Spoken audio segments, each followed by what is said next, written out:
Hi everybody, welcome back to our ongoing program where we have the Home Brokerage Interviews an Experts here again, and our wonderful John King and his King team. We're going to be talking today about something called the 10 Commandments of Buying a Home. John? So today I play the role of Moses, and I'll be explaining the 10 Commandments as I come down from the mountain.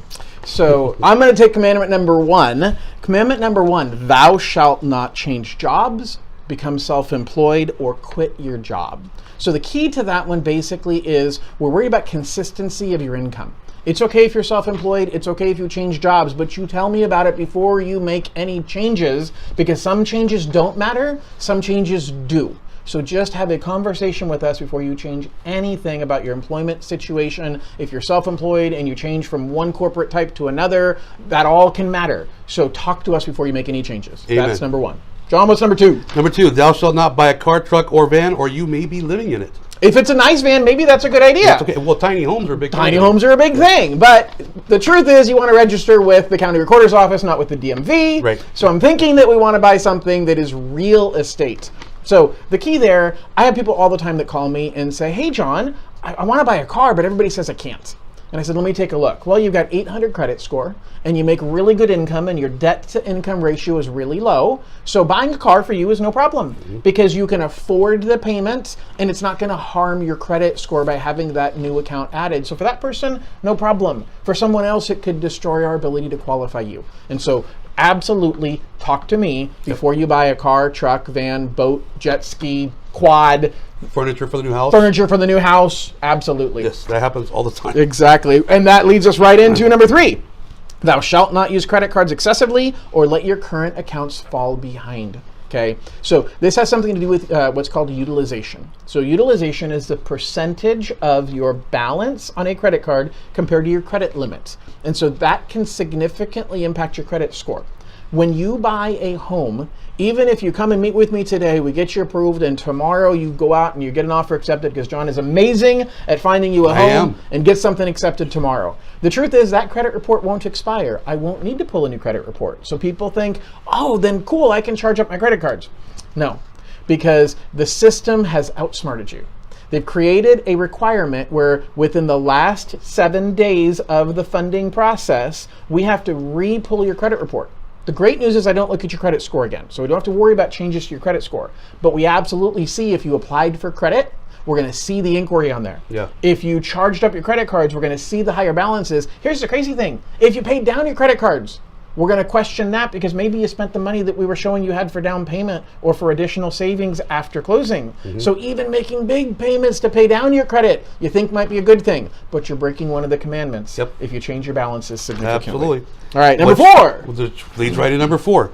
Thou shalt not spend money you have set aside for closing. Sounds like we're psychic. That we're actually predicting the next one while we're talking about the one before. It is the 10 Commandments. So. It is the 10 Commandments, absolutely. So that's the deal. You can't spend the money that we've already got without talking to us. Yes. I know I sound like a broken record because, yes, you can spend money, but don't spend more than what you typically spend. And absolutely, and I'm probably picking another commandment here, but do not deposit cash. Cash is a 4-letter word, okay? It's a bad word. And when I say cash, I literally mean green pieces of paper with pictures of presidents. Yes. So you can get a check from grandma for a birthday gift and you can deposit that, no problem. But if grandma gives you $100 in cash, do not put that in the bank.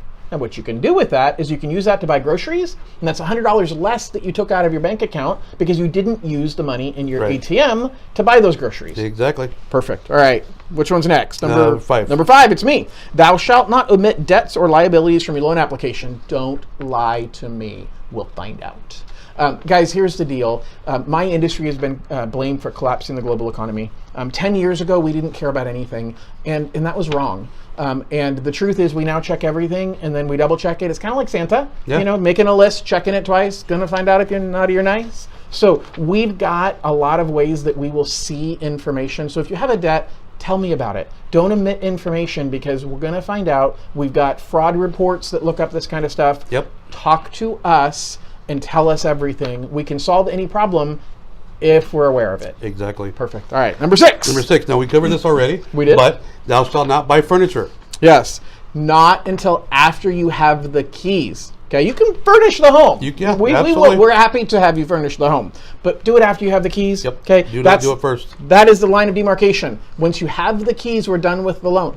But until you get those keys in your hand, do not go buy furniture for the same issues of spending the money you have in the bank and or applying for credit. And I don't care that you get 0% interest. I don't care that they're giving you 10% off of a purchase. No payment for 6 months. Yeah. None of that. It doesn't matter. It's still debt, and that's going to impact you. Yep.